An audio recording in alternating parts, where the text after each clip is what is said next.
Good morning and welcome to today's webinar.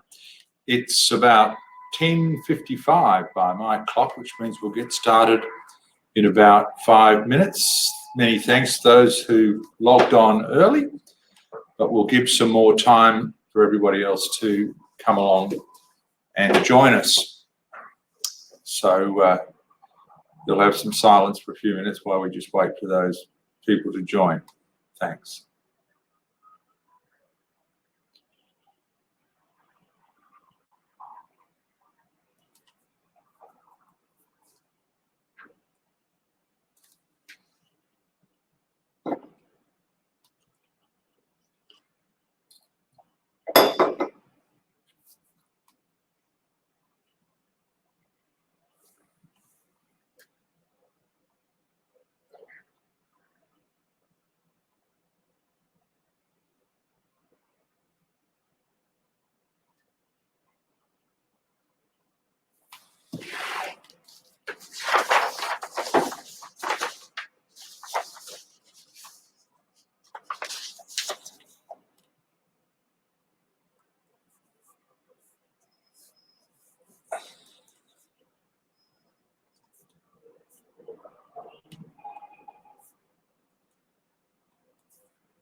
Good morning to those who have just joined. We will get started in 2 minutes.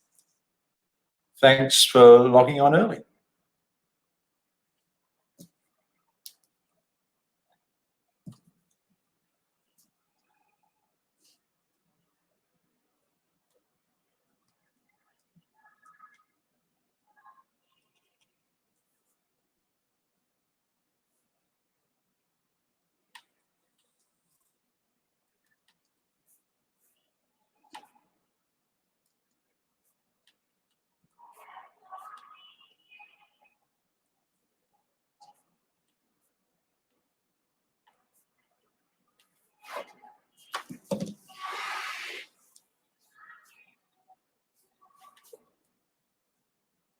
"60 seconds and we will get started. Just allowing enough time for the stragglers to come online. Thank you.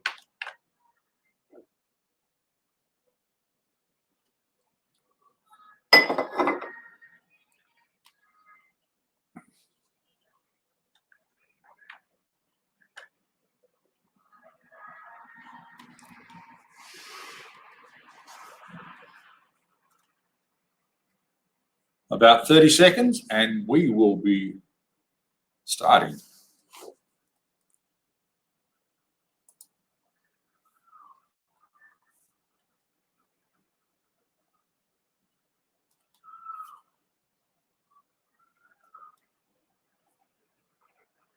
Well, it's 11 o'clock, so let's get started. We've got a few people still joining, but no doubt they'll be online fairly soon. Thanks for joining us this morning, or me this morning. Today's topic, as you can see on your screen, is marketing and communication strategies that facilitate economic development in local government. We will go for about 45, perhaps 50 minutes, and then I will answer any questions that people have. What I'd ask you to do, however, is given that we've got 102 registrants today and that any online discussion would be a nightmare, could I ask people to list their questions as we go through the webinar today, and then at the end, when we've finished, I'll go back through and answer all of the questions in the order that they were asked. It should be fairly clear. You'll see down at the bottom of your screen where you can, there's a space there for you to type in a message. I see already we have somebody, Ella, who's said hello all, hello, Ella. Thanks for coming along. So type your questions in, and at the end of the session, I'll take the time to answer them. This platform doesn't allow for an unlimited number of people talking at once, which is a limitation. So giving me your questions in advance would be a good thing. I'd also be interested in your comments on the webinar as we go through, whether I've tried to cover too much, whether there's issues I've skipped over too quickly, whether there's things you'd like more detail on, or even subjects that you would like to be hearing about. But clearly, given that we've got 102 people registered for today, there's some interest in this topic. So let's get started. My name's John Carlson. My background's in psychology, education, business. My principal area of work these days is consumer behaviour management. That's principally getting people to do what you want them to do. I have about 25 years experience in private and the public sector. I've consulted to a number of local governments, federal government agencies, state government agencies and the like, as well as any number of private companies. I'm currently a director of 6 businesses, and I advise a wide range of government, quasi-government and private sector organisations. Enough about me.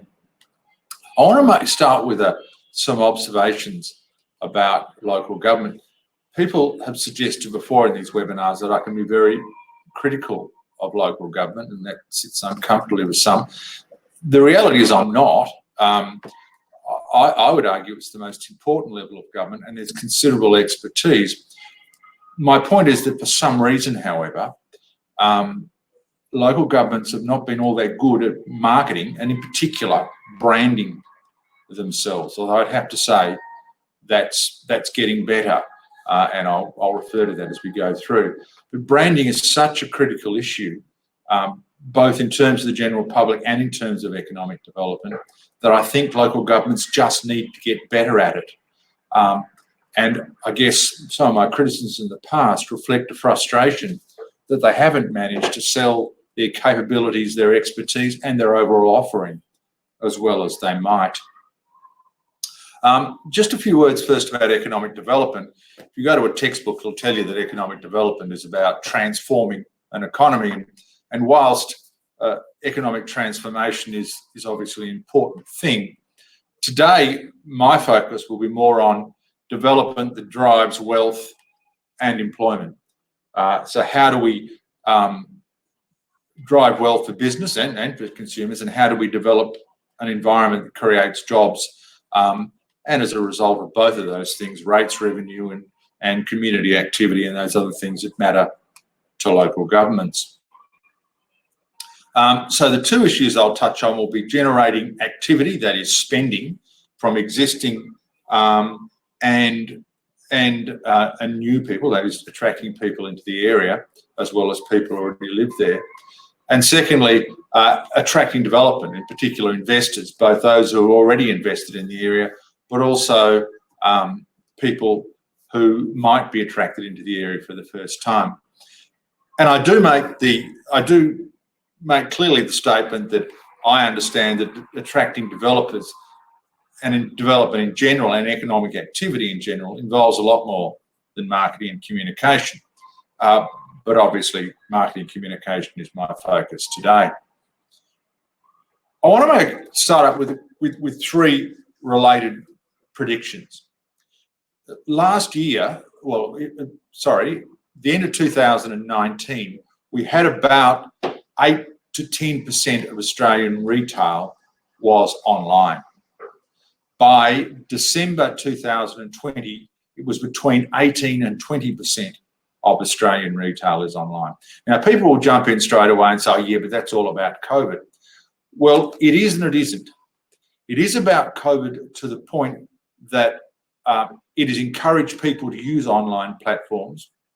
And most importantly, it's encouraged people who haven't used them before to give it a go and find out how easy it is. The big retailers, including Woolworths, are predicting, however, that there will be no fall-off after COVID. And in fact, there will be a continuing steady increase in the use of online shopping at the expense of bricks and mortar retailing in the years ahead. And that eventually, probably within 5, 6, 7 years, it'll get to about 50% of retailing being online. Now, the implications of that are huge. I walked down the Hay Street Mall the other day and I reckon 20% of the shops are closed. Now, some of those might fill up over the next little while, but in the longer term, they'll remain vacant and there'll probably be more vacancies because more and more of retail will go online one way or the other. And in fact, the only way those bricks and mortar retailers can sustain themselves is to have online retailing to supplement their bricks and mortar retailing. If you see the annual returns or results coming out from the big public companies at the moment, including Woolworths, Coles, Super Cheap Autos and the likes, almost all of them, the majority of their growth at the moment is online, and almost all of them anticipate that that will continue. So the pressure on bricks and mortar retailing will be enormous and will grow more and more in the years ahead. Secondly, working from home is here to stay. The big corporates are now predicting that perhaps as many as 50% of their staff won't be at work on any one day. So what that means is, in round terms, is people will work a 2-day week this week and a 3-day week next week, or 3 days at the office and 2 days at home, 2 days at the office and 3 days at home, but that at any one time, there'll only be 30 to 50% of the workforce in the office. Now, if you carry that through logically, what that means is those corporates will only need half the space that they've got now. So the pressure on commercial space will increase. Big business in particular, but also medium-sized business, have found that the lockdown and people working from home has had a positive, not a negative effect on productivity. And it's anticipated this will lead to increased working from home and therefore decreased demand for commercial space. So in those first 2 points, we're losing bricks and mortar retailing and we're losing commercial space. And the third point I wanted to make, that working from home is enabling more people to work from regional areas. And what we're already seeing, and there's certainly thought to be going to be a huge growth in the movement of people to regional or semi-regional areas away from the Perth metropolitan area, or even away from the Bunburys or Busseltons to secondary or smaller towns, because the people can work from home, because their employers are quite comfortable working from home, but also because they see those environments as being safer in terms of the spread of disease and the like, and of course property is cheaper. What those 3 points say to me is that focusing on economic development, on attracting development to any region, is going to become more important than ever, and the competition is going to become fiercer than ever. Just while I remember it, now see the logo, I want to emphasise the fact that today's webinar is brought to you by me, John Carlson, and my advisory business, and of course the local government professionals. And I'll talk more about that in a while. So there's 2 core principles I want to get across in today's webinar. And if you only take away these 2 core principles, then I guess I'll feel I've made some progress. The first thing is that all decisions are based on perception, not on reality. So you can have the best product in the world, but if people don't think it's the best product in the world, it won't sell. You can make your region the most attractive to developers in the world, but if the developers don't see it as attractive, it isn't attractive. Their perception is the only thing that matters. And in a few exercises we'll do through this session, I'll prove that to you. But that's true of any purchase you make too. You buy on the basis of your perception. Just think of 2 people watching a politician. two people watching the Prime Minister speaking right now. One person is a Labor voter and the other person is a Liberal voter. They will interpret what the Prime Minister says almost certainly differently. And they will respond on the basis of their perception, not on the basis of the reality. And we'll talk about other examples or more relevant examples as we go through this. And secondly, the buyer, that is in this case the developer or the consumer, not the seller, that is in this case the local government, is in the driver's seat and always will be. And the driver determines how communication will occur and what they will respond to. And we'll come back to those 2 points many times. So all decisions are based on perception, not reality. So you need a brand, that is a perception, that creates the optimum perception. You need a brand that creates the perception that you know your consumer's going to respond to. It's not enough to have a great product, although that is an essential starting point, as we'll talk about in a moment. And secondly, if the buyer, not the seller, is in the driver's seat, you need to communicate in the way the driver, that is the buyer, says you need to communicate. You need to use the channels and the language that they respond to, not the channels and the language you feel most comfortable with. And again, I will come back to those points. We've all seen ads for Victoria Bitter, you know, the working man's drink, because it's bitter. Bitter drinks appeal to the working man. Well, I've been involved in research for Victoria Bitter, and I can tell you two things about it. Three things. First is it is perceived as a working man's drink and a reward for effort. Secondly, it is perceived as the most bitter beer in Australia. Thirdly, in reality, it is one of the sweetest beers on the market in Australia. It is nowhere near as bitter as things like the Old Emu Bitter and as other bitter beers. But through clever communication, clever branding, clever packaging, this has been made to perceive to be a bitter product when in fact it is not. And what do consumers buy? If you say to purchasers of this product, what are you buying? They say, I'm buying a bitter beer. I like bitter beer. It is not bitter. Try drinking a truly bitter beer and then tasting this, and you'll see it is not a particularly bitter beer. In fact, it's quite a sweet beer. And just an insight into how perception, not reality, is the critical issue in purchase behaviour.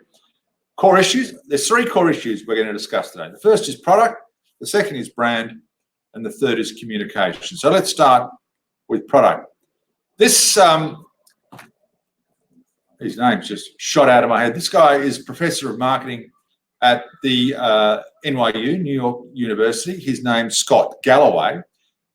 If you haven't seen any of his material, it's worth reading. You can also see his talks on YouTube. He is an extraordinary intellect when it comes to marketing and extraordinarily good at predicting trends in all kinds of sectors. So it's well worth listening to. I was listening to one of his speeches one day, and he was speaking to about 500 people, and he asked the question, so I'll ask you the question. What do Facebook, Apple, Amazon, Netflix, and Google all have in common? Well, this was his response. They all have a great product. The starting point of any great marketing or communications program is a great product. Every great marketing campaign starts with a great product. Apple is the biggest brand in the world. It's the most valuable brand in the world. It's the biggest corporation in the world. And their research shows over and over again, in fact, everyone's research shows over and over again, consumers think they sell a great product.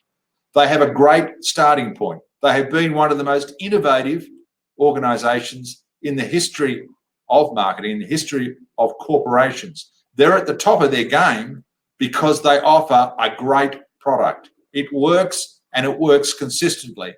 And while some people have had bad experiences with Apple products, not many have. That's why 37% of all mobile phones on the planet are Apple phones, despite all of the other brands on the market.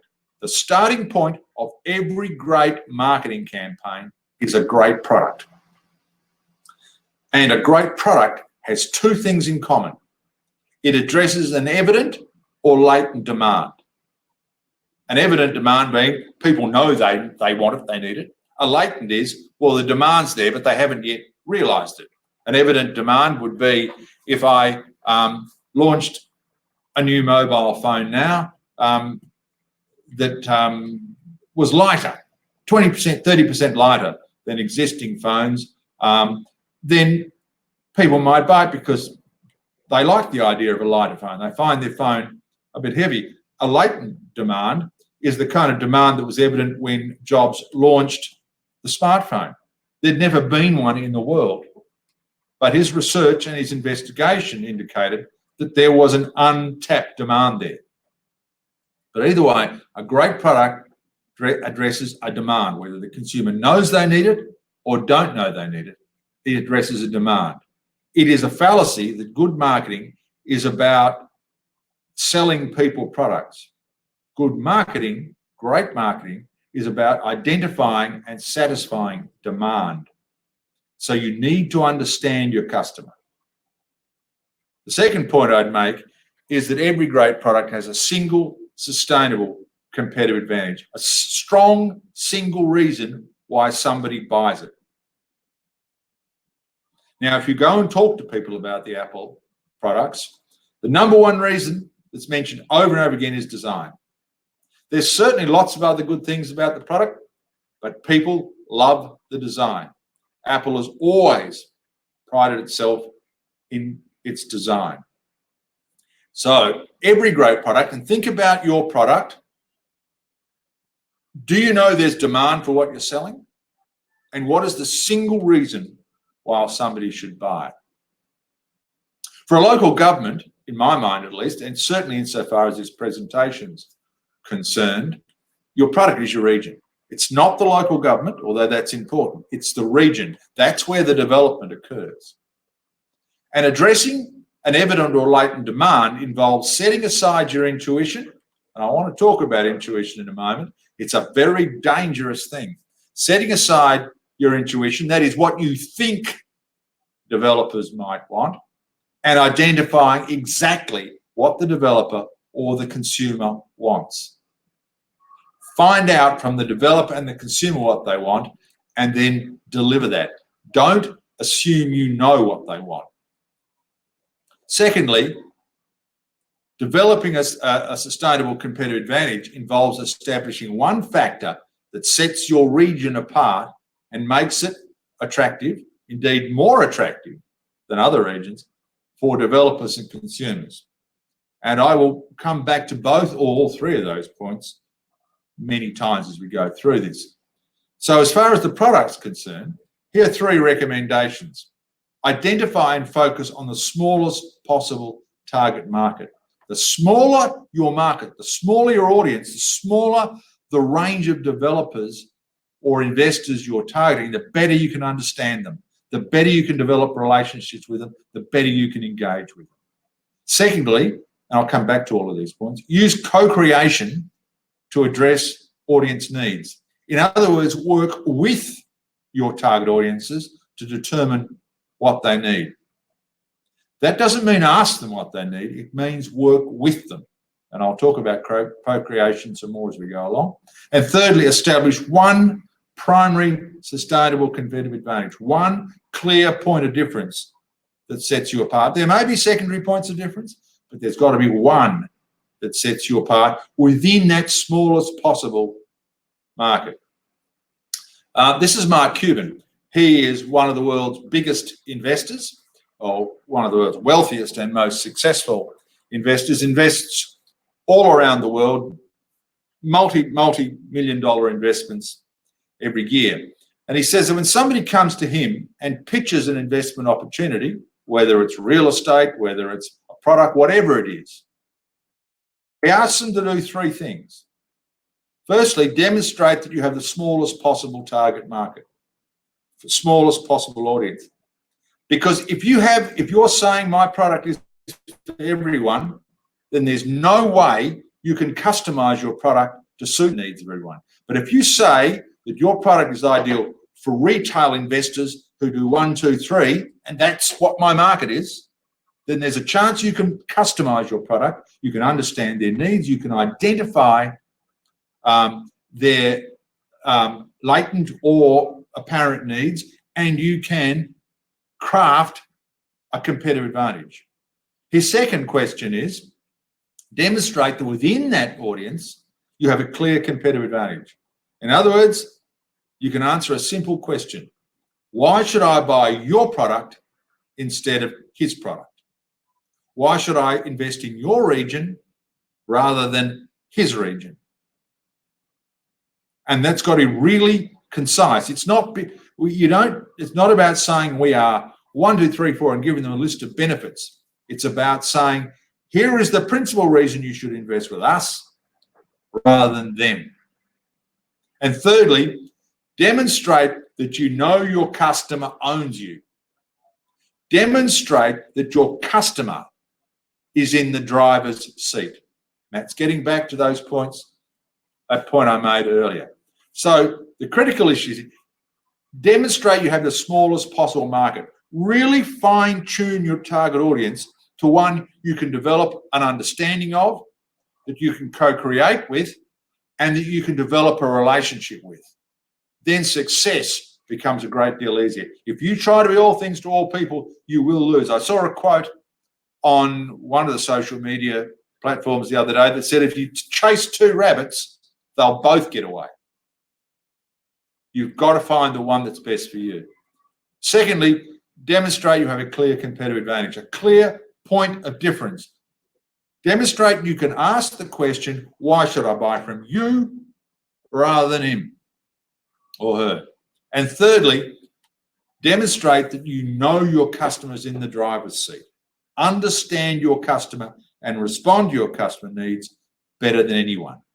The competitive advantage in this case really relates to the region, but demonstrating that you know your customer relates to your local government. Do you understand your customer, and does the developer think you understand your customer, and does the developer or investor think that you're going to be a good partner for them? The smaller the audience, the greater your capacity to customize your product, and the more customized the product, the more likely it is you're going to get the outcome you're looking for. And all things to all audiences will fail, always does fail. When people go to Apple and say, but your phone doesn't appeal to me, they say, fine. You're not our target market. I'll give you an example. I despise IKEA. Everything about it, the product, the stores, the location, everything about it. But it is one of the 10 or 12 most successful brands in the world. And I think it's an amazing brand because it knows who its target market is, and it knows I'm not in it. It knows exactly who its market is, and it's customized its product for that market. And it's making a fortune out of it, and all power to them. You must know who your audience is, or who your primary target market is, and who it is not. And you must have the strength to say, no, I'm not interested in your business. That is the only way a strategy can work effectively. Co-creation is about collaborative development of new value, concepts, solutions, products, and services, whatever it might be. That is working together with your stakeholders, getting into the same room as your stakeholders and saying, what do you think we should do? What sorts of things do you think will work? These are our thoughts. What do you think? Not researching, not sending out a survey, not even having a focus group, but sitting down with them in a collaborative environment and saying, we want to do something with this region. What's your advice? What are your thoughts? Here are our thoughts. What do you think of our thoughts? And co-create the product. Craft the product with them. Work with them, not for them, and not demanding things of them, but work with them.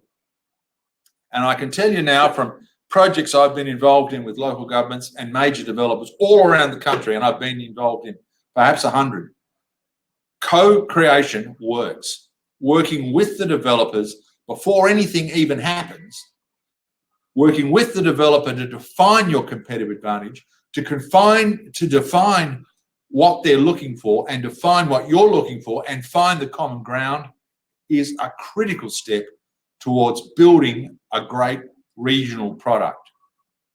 It's a form of collaboration or collaborative innovation.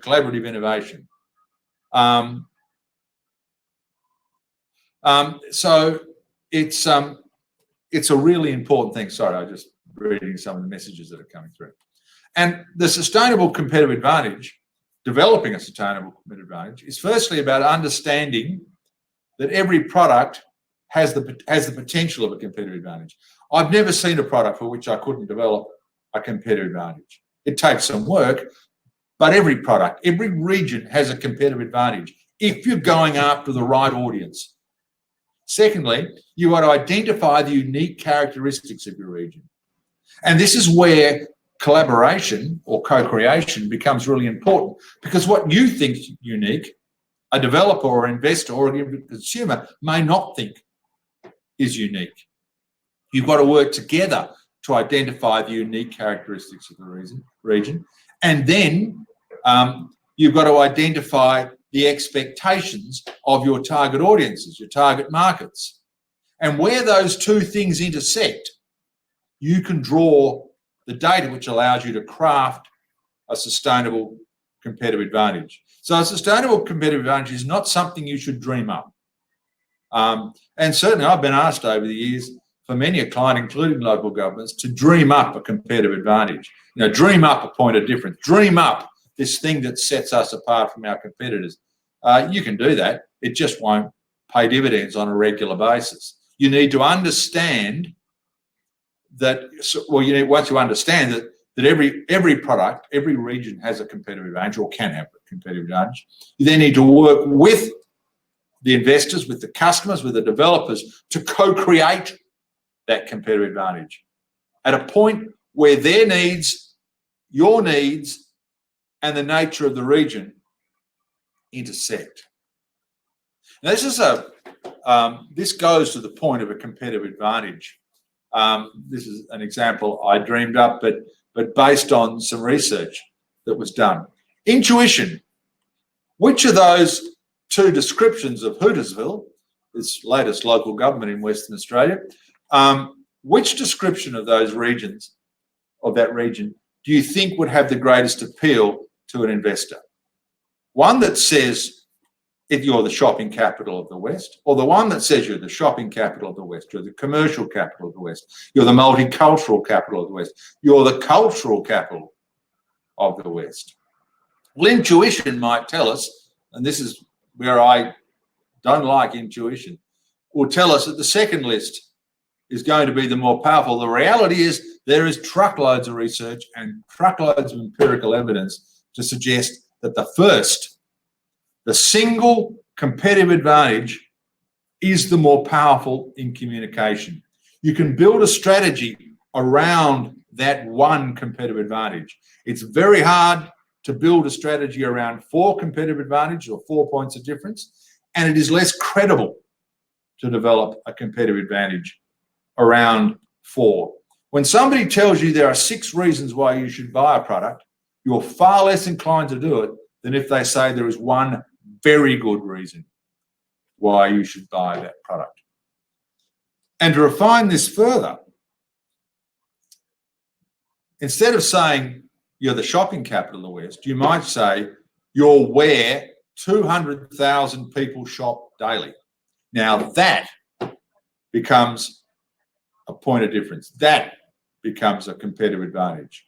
So that's something an investor can say, wow, that means something. You've got rid of the platitudes, you've got rid of the wild promises, and you've got down to hard data.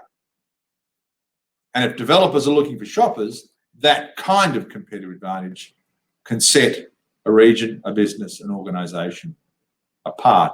So that's where you need to be as specific as that. And we'll touch on competitive advantage again in a minute. I now want to move on to brand. And just while I remember, please feel free to put your questions in the column at the side of your screen, and I will answer them all in the order that they're asked at the end of the session.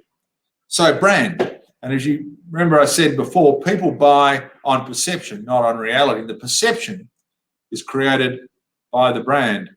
This guy used to be the richest man in the world. He's now only number 2 at 182 billion US dollars. It's Jeff Bezos, the owner or the principal shareholder and the chairman of Amazon, which, by the way, is the world's third largest corporation and soon to be the world's largest corporation at the current rate of growth.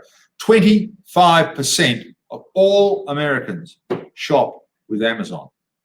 Now, that's just a small indication of how online shopping is going to destroy bricks and mortar in the months and years ahead. 25% of Americans are Prime members. That is, they are people who are members of Amazon and get cheap or free delivery to ensure, well, for any purchases they make on the platform. Anyway, back to the subject of branding. This is what Jeff Bezos suggests a brand is. Your brand is what people say about you when you're not in the room. A brand is not something highfalutin. It's something really simple. So if you go to somebody who doesn't live in your region and you say, what do you think of when you think of my region? What do you think of when you think of Belmont? What do you think of when you think of Cannington? What do you think of when you think of Fremantle, Perth, Joondalup, Rockingham, Bunbury, whatever? Whatever they say is your brand in their mind, because what they say is their perception, and that perception is what they buy on. Your brand is what people say it is. It's not what you say it is. It's what your target market says it is. What you say your brand is what you want it to be. And what you want it to be may well in time be what it is, or what people say it is. But what people say it is isn't what it is. Vin's just come on and say Amazon doesn't deliver everywhere. That's true. They don't. But they do deliver pretty widely in metropolitan areas, particularly in the US. They deliver much more extensively in the US than they do here. But anyway, your brand is what people say about you or your organization or your region when you're not in the room. And brand is important for 3 critical reasons. People engage with a brand, not with a product. People engage with an iPhone, not a smartphone made by Apple. They engage with an iPhone. The brand delivers value. iPhones are more expensive than most of their competitors. When I ask audiences, I speak a lot to larger audiences, and I ask them, how many people have got an iPhone? And in most white-collar audiences, 60% of people put up their hands. And then I will say to those people, why do you pay $100 more, $200 more for the iPhone? And they don't know the difference between the two, but what they're paying the $100 for is the brand. They're buying the Apple brand. A few years ago, there was some research by Pepsi, and Pepsi found out that people preferred the taste of Pepsi to the taste of Coke. Coke did the research and found the same thing.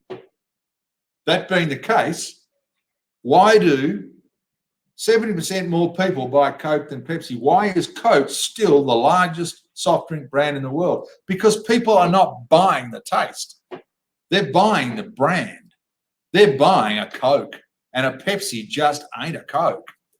I don't particularly like either, but you get the point I'm making. The value is in the brand. It's not in the product per se. And thirdly, brand builds trust. If you trust the iPhone, the chances are you'll trust the iPad.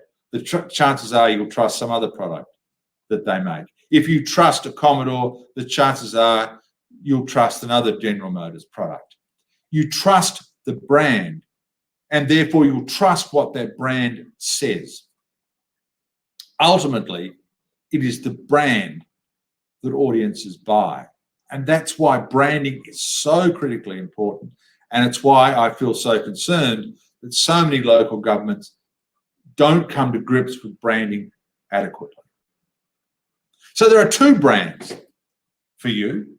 There's the regional brand, that is the brand of the district or the region you serve or service, and then there's the local government brand. The local government itself has a brand. And whilst these brands need to be compatible, they can't say opposite things, they will have a very different mission, very different capabilities, very different positioning, and will stand for very different things.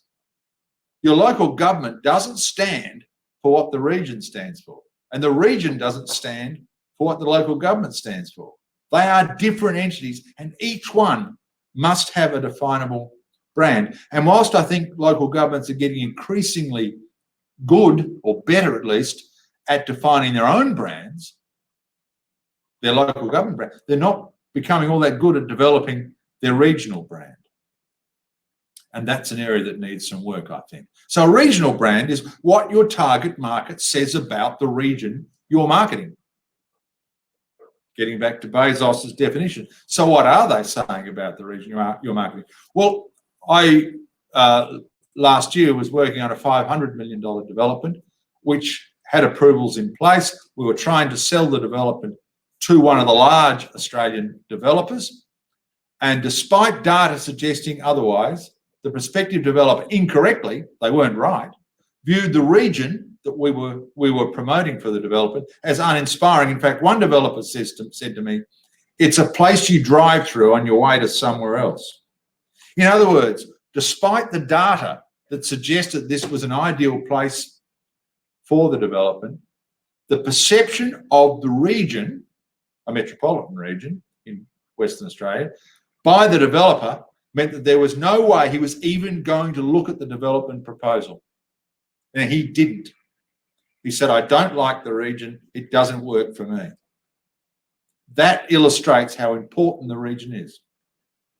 And I'll say a few things, but later I'll illustrate it more. The local government brand is what your target market says about your local government. And that is equally important, because when somebody goes to invest in your region, or even buy into your region or shop in your region, they're working in partnership with the local government at some level, particularly if they're an investor or a developer. And if they are, your brand matters a great deal.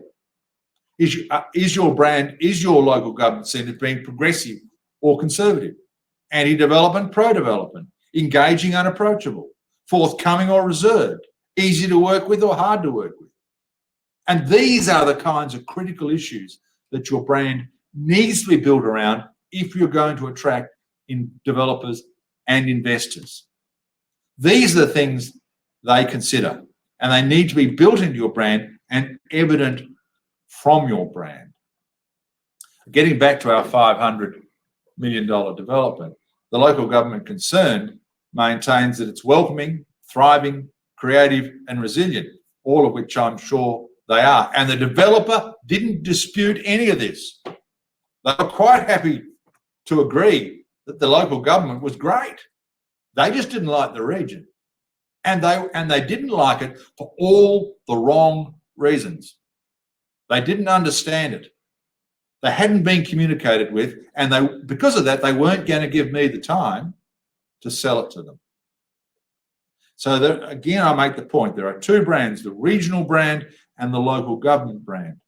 And if you ignore either of them, you're not going to be developing the ideal strategy for economic development. Developing the optimal brand, to me, involves three critical things, particularly for local government. Understanding what a brand is, aligning the brand, and authenticity. And I'll go through each of these now. So understanding that a brand, and I guess most of you know this, but not enough people do know it. A brand is not a logo, and it's not a list of attributes. Now, I think the market in general has got to the point where it understands that a brand is not a logo, but it still thinks often that a brand is a list of attributes. You know, we've got integrity, we're forthcoming, we're we're progressive, we're creative. These are attributes. They're not a brand. Logos don't really matter. And if I give you one piece of advice, don't invest a fortune in developing a logo for a region or local government or for anything else. Logos are important to a point, but they're nowhere near as important as most people think they are. And attributes don't matter at all until they are lived, until they are real, until there is tangible evidence of those attributes. And I'll give you an example of that. I'll give you an example of that in a moment. So let's start with, and so you need to define a brand and then bring that brand to life. And there are lots of models for developing a brand, but you need to use one of these models, not just sit in a meeting and think of a list of values, think of a mission, think of a vision. You need to co-create, work with your target audiences, no matter which model you use. I prefer the longer one down in the right-hand corner, to define exactly why you exist in the case of an organisation, what your vision is, what you're trying to create, and that really relates to the region, what your values are as a local government, the personality of the local government, the capabilities and the positioning. And then those issues need to be addressed in a slightly different way for the region. Both need to be addressed, the region and the local area. And you use a structured definition like that. Alignment is critical. It's not enough to articulate a vision or a list of values that makes sense to you, the local government, or to the staff or anybody else. Brands that build value and trust have attributes that are aligned with the expectations of the audience. And that's why co-creation is so important. Your values need to align with the expectations of the developers. Your brand needs to align with the expectations of developers and consumers and government and any other stakeholders. They're not just something that feels good to you, that feels important. If there is not an alignment, if there's not a close connection, then the brand will never work to its full potential. If there is a connection, it can be magic. You need to find that common ground between the market's expectations and requirements and the council's expectations and requirements. One for the region and one for the local government. And that's where your great brand comes along. That's when the brand starts to get traction. That's why books like this one sold millions and millions of copies. It's not what you sell, it's what you stand for. Increasingly, investors, developers, consumers want to know what you stand for. And they want to know that what you stand for, your brand, your culture, your values, your mission, your vision, align with theirs. That you're on the same page. And if you're not on the same page, doing business will become increasingly difficult. And the research I've seen is that if you think that's difficult now, it's going to be twice as difficult 5 years from now and even more difficult 10 years from now. The millennial generation is more values conscious, more brand conscious, and I don't mean they want to buy brands, I mean they want to relate to brands, than any generation ever. The demand on all organisations to align their values and their brands with those of their target audiences will grow radically in the years to come. That said, it is already extremely high. If there's not alignment between your brand and the expectations of your target audiences, you will not ever develop an effective brand. Authenticity is the second point. Your optimal brand will not exist until you live it. Articulating your brand in an annual report or on your website doesn't make it real. You know, so many organisations, I looked at the BHP annual report the other day, it doesn't. The Rio annual report, local government annual report, everybody's website lists their mission, their vision, their values. That means nothing. That doesn't make them real. They're not real until all of the staff all of the communication, all of the behaviour by all of the people reflect those brands. You don't have a brand until you have a culture that reflects and demonstrates that brand.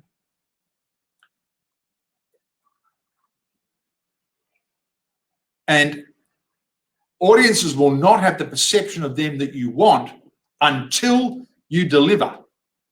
Now, I use this in a lot of my webinars, but I might have mentioned it to some of you before, but the greatest example of that to me is Myer.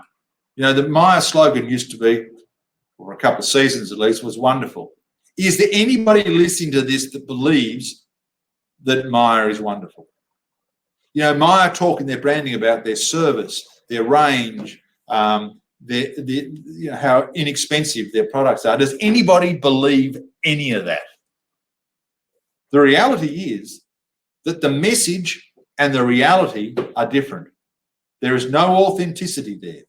How often do you hear about an organisation, then go into them and try to do business with them? A bank is a good example, and I'll cite one in a minute, where you go and the experience is nothing like what the communication said it was going to be. The brand is nothing like what they said it was going to be. Alternatively, and whilst I don't like Apple shops, when you go into an Apple shop, you get the Apple experience. They support the brand. As I said before, I don't like IKEA and I don't like the shopping experience, but their brand, their audience does. There's absolute authenticity. What they say they are, they demonstrate in their behaviour, in their product range, in their advertising, in their websites, in their annual reports, in everything they do. The brand is authentic. It's not just a list of words.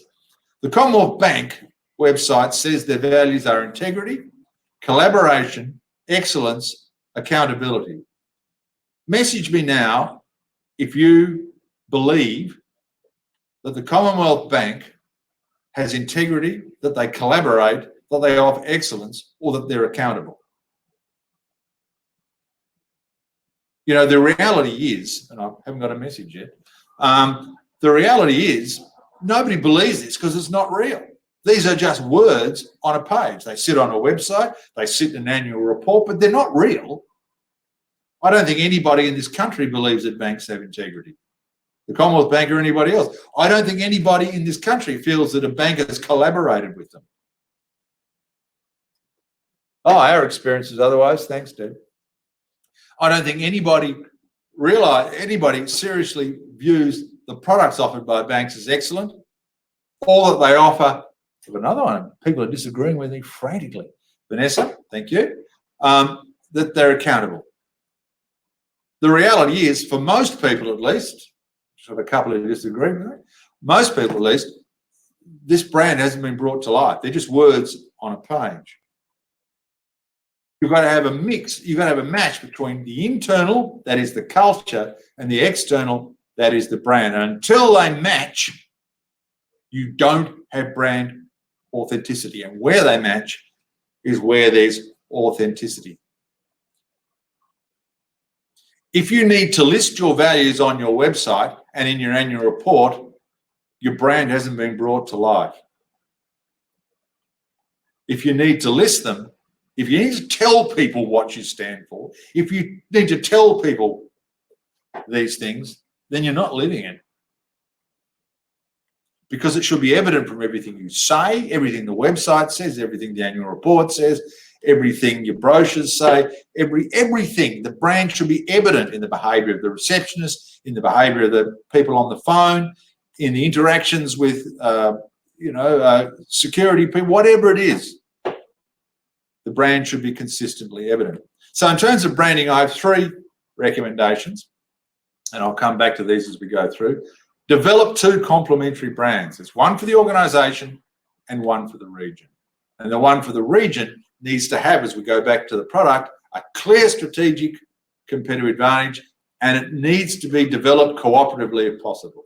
Well, it just needs to be developed cooperatively.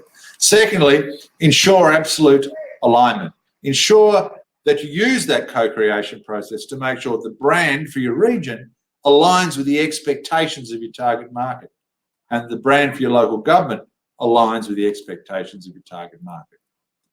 And ensure absolute authenticity. Don't promise anything you can't demonstrate. That gets back to the Mark Cuban comments I made early on.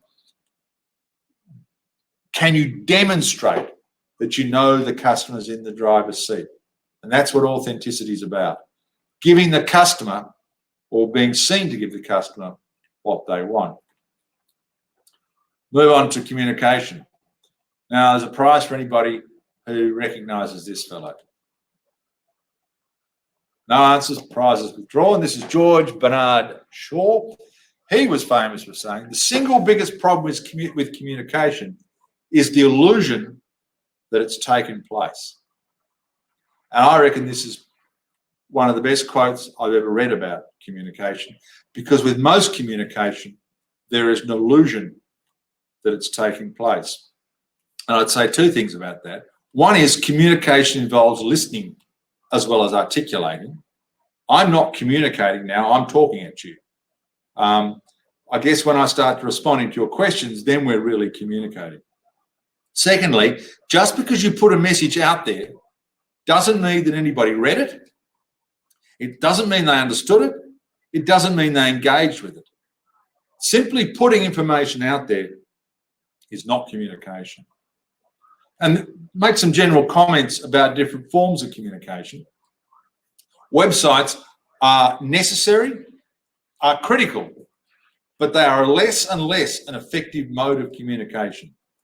People might go to websites and they might scan various pages, but they are finding it increasingly difficult to find what they want, and they often can't find what they want and don't see websites as a useful source of information.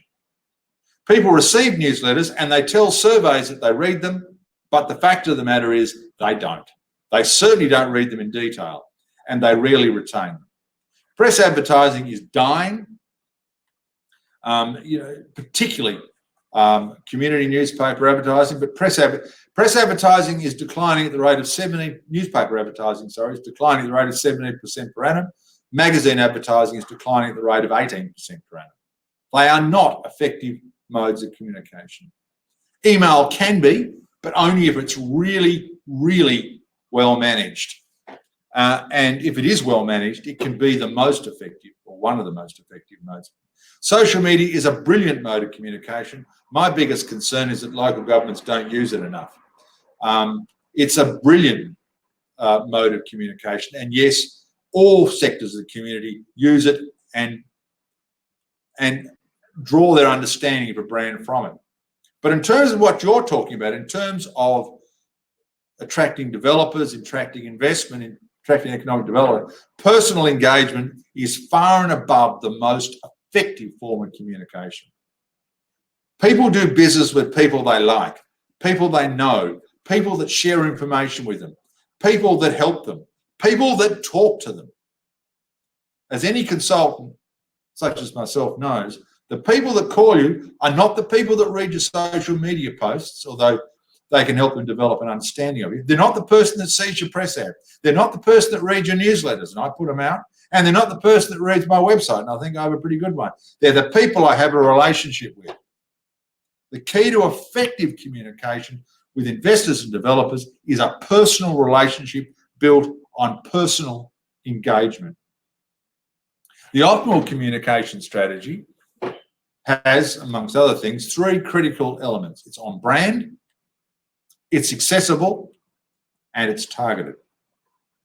And I'll go through those. On brand, in most cases, brand communication design is designed to do nothing more than promote a brand is not necessary. I just don't buy into brand advertising or communication at all. You should only communicate when you've got something to say, not to promote a brand.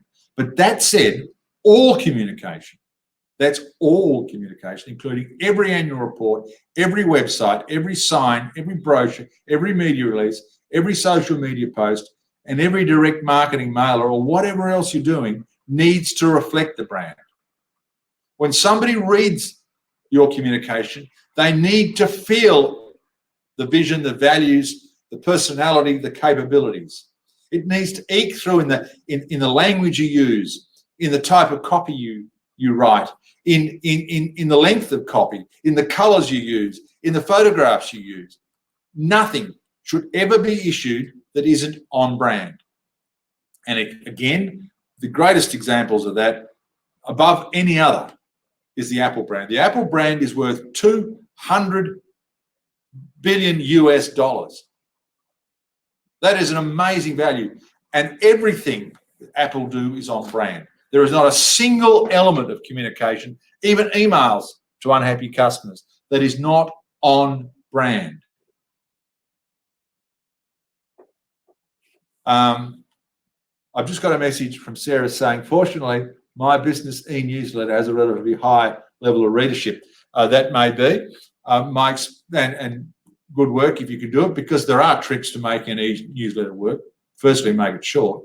But most newsletters are not read as well as people say they are, and certainly multi-page printed newsletters are a waste of print. E-newsletters are a lot more effective, but there are clear rules, and they're nowhere near as effective as people have tended to think they are.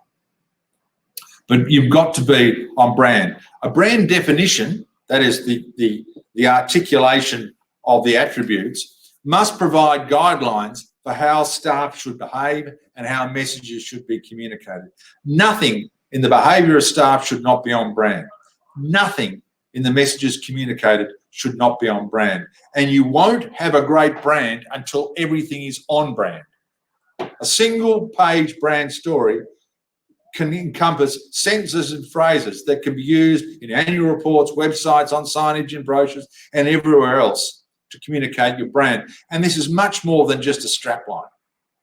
You know, your strapline should reflect your brand, but it's a very small part of it. Every word you use, everything about the organisation, every piece of behaviour, every piece of communication should be on brand, should reflect the brand, should ooze the brand, and should look like it's produced by that brand. And again, I make the point, Apple is a great example. Google is another great example. These are huge corporations, but it's the same with small organisations. IKEA, a smaller organisation, is another example, although it's still large, I grant you, but reflecting the brand in all communication is absolutely critical. It is not possible to create a credible and sustainable brand until the offering is consistent with the message. It is absolutely not possible to create a brand until there is consistent messaging supporting it. Accessibility. This is what a developer says, and I work with most of the big developers. I have done over the years. I want the information I want, when I want it, in the way I want it. They don't want information when you want to give it to them, in the format you want to give it to them, and at a timing that you choose. They want what they want when they want it. And surprisingly enough, despite the huge dollars involved, awful lot of them are lazy. And as I talked about the one where I put the $500 million development team, it was a huge development with huge returns, and they're all verifiable. And he didn't even take the time to drive out there and have a look at the site or to gather the stats. It was just too hard. They had projects on the go. Let's focus on those. So you need to get the information they want when they want it. You need to make sure that the information, they can search for the information and find it easily using search engine optimization and website optimization, website search functionality. I mean, most sites do that, but it needs to be good and it needs to work well. The headings need to be intuitive, and the presentation needs to be intuitive. The technology needs to be the very latest. 80% of all content online, new content online now, is video, and that's for a reason. People are not reading. Even developers and investors are not reading. They want video. You want to do crowdfunding, go and investigate crowdfunding. The first thing they tell you to do is put a video on, because investors want a video. Use the technology that is working now. Have the data they need online. It is very hard on most websites, local government or otherwise, to find the data you want. And of course, Sarah's just got another appointment, has to disappear. Thanks, Sarah. Thanks for your attendance. The recording, by the way, is available to everybody afterwards. You need to give them the data they want. And the only way you know what data they need is to co-create, is to work with them to find out what they want. And you need to communicate in their language, not in local government speak, or in the case of a mining company, not in mining speak, or in the case of an engineering company, not in engineering speak. You need to speak in their language. You know, Apple is a technology company. Find me one piece of copy they've written anywhere that's technology focused. It is all consumer focused. It is all about their brand. It is all accessible in terms of being easy to find, easy to read, easy to understand, and easy to use. I was looking through some sites the other day and found this one, you know, it's all great stuff. They say, you know, this part of the site is for residents, this part of the site's for visitors, this part of the site's for business. And I noticed a lot of West Australian sites do similar things. Well, though these guys bring it right up onto the front page so you can tell them what you are. But then when I went behind it, it wasn't customized content. It was just content. So I wasn't getting the kind of information that as an investor or as somebody who might be interested in the region needs to know. I mean, it had relevant bylaws and things like that, but there's a lot more information than that I, as a business person, want on the region.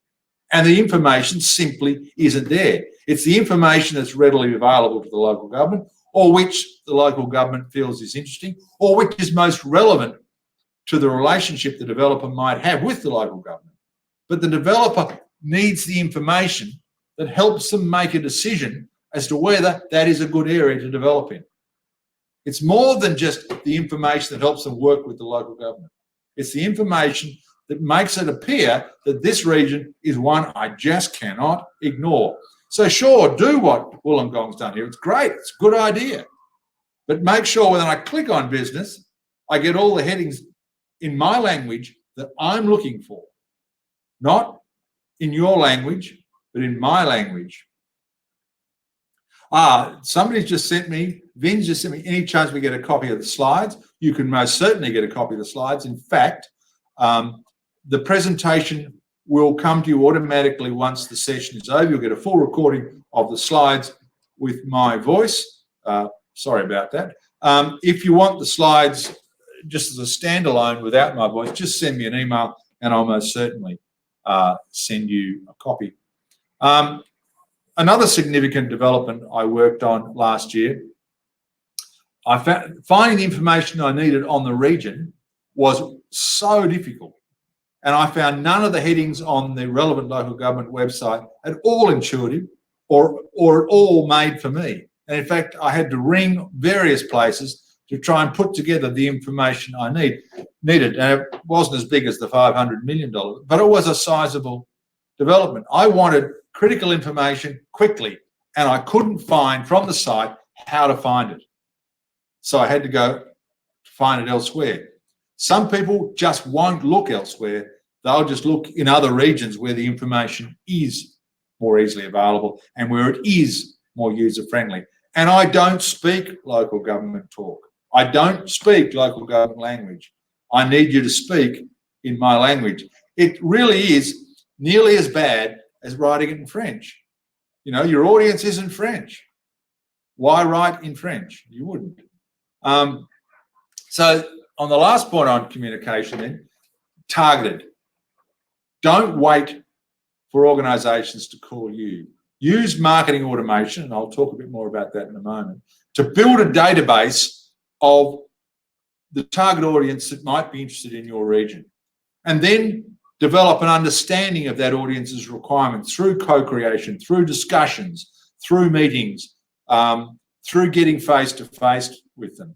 Then customise the subjects you address in your communication to the ones that they want to know about. Give them the information they want, not the information you think is important, no matter how important it might be. Give them the information they think is important. Personalise messaging. It's one of the reasons, or one of the things you can do to make newsletters more effective. Personalize them, and that's not hard to do. You use marketing automation now. You can personalize newsletters, e-newsletters at least, very easily, and you'll see your readership of those newsletters go through the roof. And then use that that automation to facilitate relationship management, develop relationships with these people. Can we receive references to understand what information developers are looking for? This is another question I just got. I'll come back to that. But the answer is, I think you need to talk to the developers. But again, Sonia, I'll come back to that in a minute. But make your information as targeted. Talk to me. Talk to the developer. Don't talk to people. Talk to a person. It's ask them. Yeah, great point. Ask them.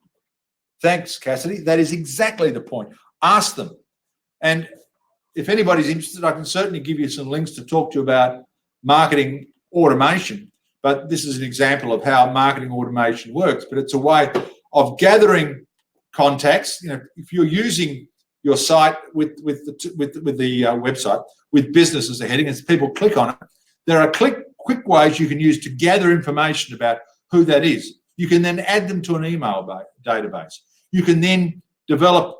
You can send them more information. You can develop a line of communication with them. You can develop a profile on them, and then you can develop a long-term relationship with them. So there's software now that automates this whole process and makes it extremely easy to identify the people you need to communicate with, and then stay in contact with them, develop a relationship, maximize the likelihood that they read your material by customizing it. That is, by making sure they get the information that's relevant to them, and that the emails you send them or the communication you send them is tailored to them, customized to them. It's not hard to do, and trust me, this software is not expensive, and it will save you so much time. As I say, I did a webinar on this subject, on the subject of marketing automation last year, and anybody that's interested, I'll send you a copy of the presentation. Just slot your email address into the column there where it says "say something nice." I'll consider your email address nice, and I'll send you a copy of the presentation I did last year on the various marketing automation software packages that are available. And as I say, they're really inexpensive. Recommendations: always communicate on brand. Don't allow communication to go out that's not on brand. Secondly, ensure that all critical information is accessible. If a developer wants it, make sure it's available. If an investor wants it, make sure it's available. Target the communication consistently. Customize it to the individual and make sure there's a consistent flow, always customized. And build an online community, a point I haven't discussed today, but it's something that, yep, seeing the email addresses coming through now. I'll send that off to you. Build an online community. An online community is a portal which can incorporate your website, which should incorporate your website. So you wouldn't need to build a new website or anything, but you build a portal on the side of it. And there are, again, standalone packages. I've got one I can send you some information on that provides a platform for all stakeholders to communicate with each other. It allows you to communicate with all stakeholders and all stakeholders to communicate with you. It's a really effective, powerful communication tool. 65% of all US brands now have an online community. Really powerful, really important, and it delivers some. That is how a portal might look. It has blogs on it. It has email on it. It has social media capacity on it. It allows you to share stories. It allows different stakeholders to have their own pages on it and communicate with each other. But the three critical benefits of an online community are the data facility. It allows you to collect data which facilitates decision making. You can run surveys on it. You can run polls on it. You can run competitions on it, all which can be used to gather data.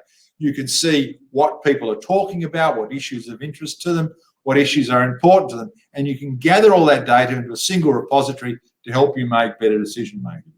It engages people. Unlike a website which talks at the market, a portal, an online community allows people to communicate with you and you to communicate with people and for people to share ideas and information, and you get a much better understanding of what's going on in the community and they get a much better understanding with you.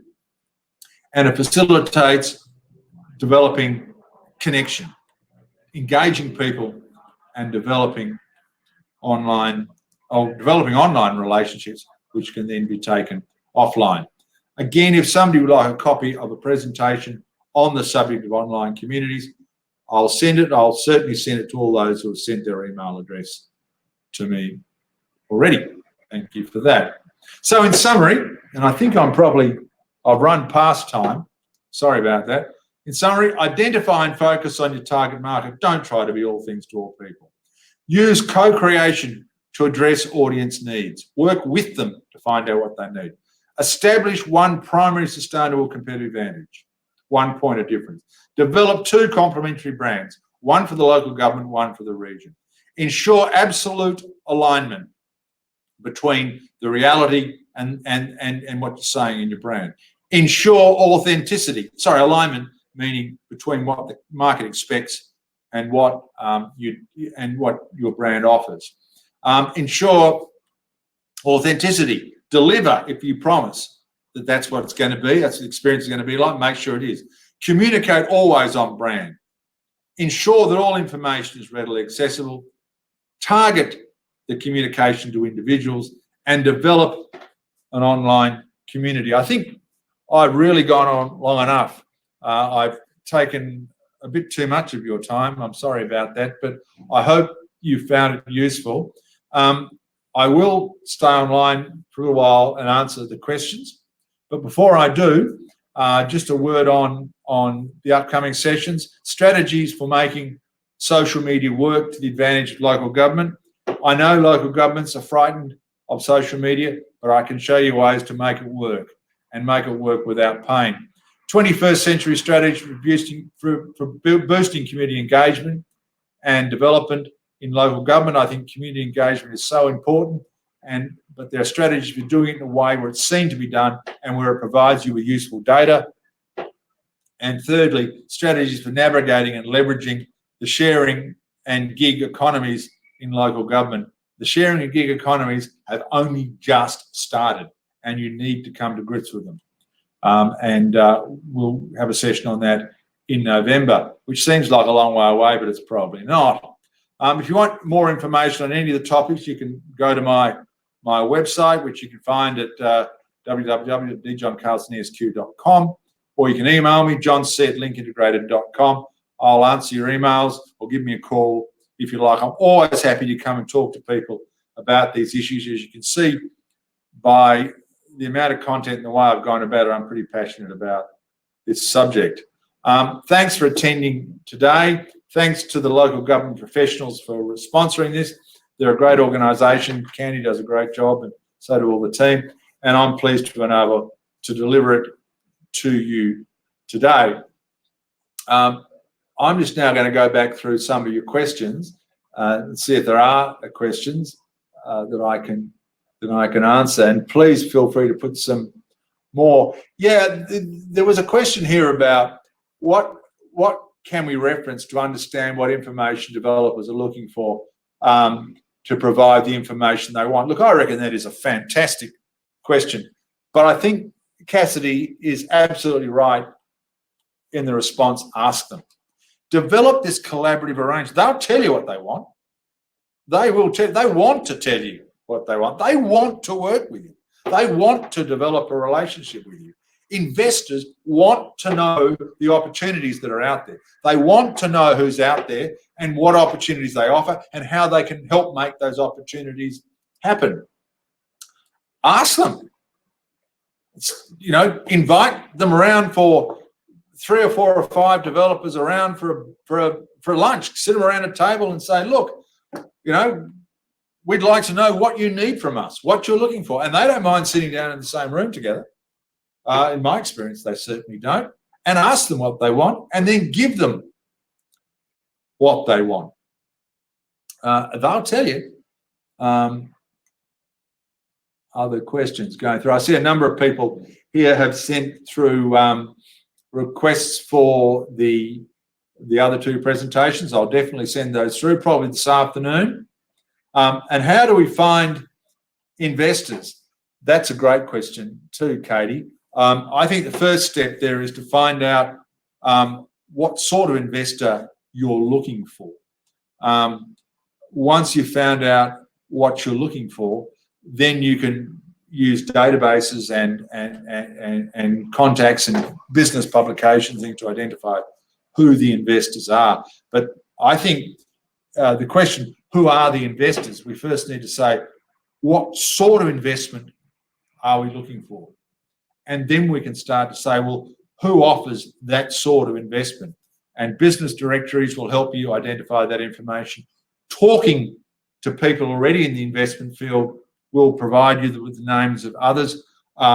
Talking to people, talking to developers, they will tell you who the investors are. Talking to banks, they'll tell you who the investors are. But first you need to define exactly what sort of investor you're looking for. I mentioned Mark Cuban earlier on, who's one of the biggest investors in the world.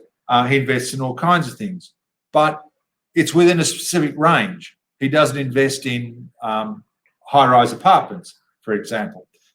So you need to determine, do I want people to invest in property, or do I want people to invest in infrastructure, or do I want people who invest in setting up tech hubs? What sorts of people am I looking for? That's the first question to ask. Yeah, people are having to leave now. I understand that, and I'm sorry I've run over. Somebody's added to my question to ask the question, as have others. Right. So I don't quite get that, but still. Okay. So are there any more questions before we wrap up? I hope everybody found that useful. If you've got a question, please ask away. If not, I've got a question for you. How could I improve these webinars? How could I make them better for you? Any thoughts you have?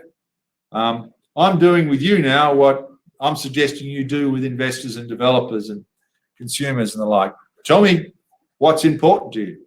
And if it's within my field of expertise, I'll make sure that future webinars directly address it. There's no more questions on the list now, but I'll stay online for a few more minutes. And there's several questions in the ask questions. Sorry, that's a bit stupid of me, isn't it? John, if you have more than one point of difference, can you? They're coming through fast and furious now. John, if you have more than one point of difference, can you effectively develop multiple simultaneous or staggered campaigns that target different audiences with a different competitive advantage? That's a really good question, and there's a number of elements to that. Can you have different messages for different markets? Absolutely. No question about it. The same overall brand needs to be in place, but you may have a different competitive advantage for different audiences. That's perfectly reasonable. In fact, if you're talking to a consumer, the competitive advantage is going to be different to if you're talking about a unit developer. Talking to a person who might develop tech hubs, you're going to have a different competitive advantage than somebody who develops broadacre housing. So yes, you can. You can have multiple campaigns targeting multiple competitive advantages.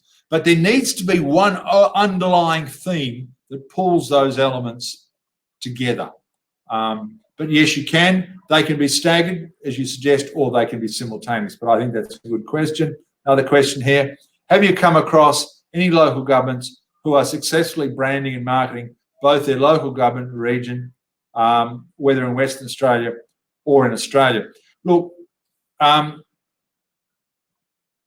think there are some. I think the major cities do, in most cases, a better job than most. Certainly, they do a better job of separating the local government from the council. I don't think there are many non-city local governments that have been successful in separating the brand of the region and the local government, addressing them differently. But I actually don't think, but I think most of the local governments do well. I think the City of Melbourne do it superbly well. I just think they are streets ahead of most other local governments. The City of Perth isn't bad, but I think there's a lot of work that could be done there. Will a recording be made available? Yes, a recording will go to all registered attendees. Call to action. Often this can be lacking in local government community. Absolutely. See website for further information.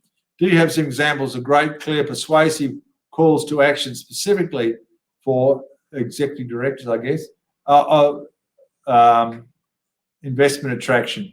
Mindful of, can I say firstly, I think a call to action is critical. In fact, communication without a call to action is almost not communication at all. There needs to be more focus on a call to action. The call to action, it should be better than simply visit our website, but it can be simply the promise of more detailed information.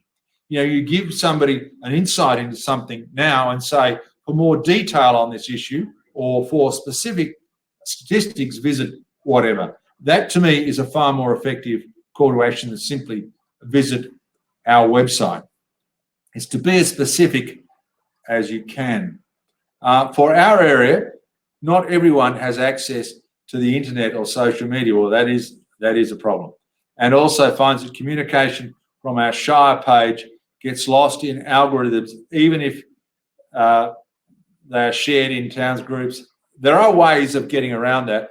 I'm not a specialist in search engine optimization and the like, but there are experts in that who can certainly help you with local search and cutting through that clutter.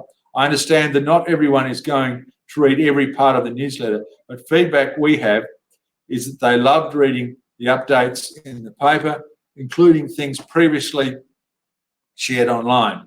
If shared in a social media enough, to keep it an attractive form of communication in our Shire. Look, I am sure there are people reading your posts, reading your newsletters, reading your website, and reading the other material that you're putting out. What I'd say, however, is that if you do it more effectively, a lot more people would be reading it. Secondly, reading it and engaging with it is quite another thing. Thirdly, it tends to be the case that more people say they do things than actually do them.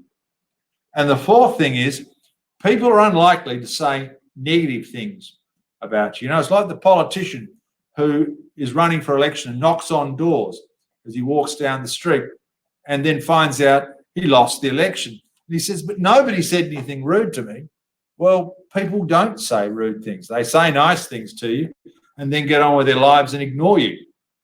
So just be careful of the assumption that stuff is read. Social media is a better test because, of course, people can like and comment. And even likes, I think, are on the margin. It's really the comments that you need to engage with. Have I missed anything? I think not. Case studies. Somebody has just sent me a note saying, I'm assuming with future presentations there be case studies. I'll certainly try to put more case studies in. I understand how helpful they can be. Yes, there is an ask the question. Yeah, I've seen the tag. Thank you for that. Okay. I hope that that's been of some help. If you have, nobody said anything negative about it, except, nobody said anything negative about it. And by that, perhaps that's an illustration of the point I made before about people tend not to say negative things. You think they say, yeah, it's great, I'll read it, when in reality, they may not. There was some research done recently showed that 92% of people who have a bad experience don't complain. They just don't re-engage, but they don't complain. Only 8% of people are inclined to complain when they've had a bad experience, or they think an experience could be better. I'm really happy to hear anybody that might suggest any way that the experience I'm offering could be better. Anyway, I've gone on long enough. Thank you very much.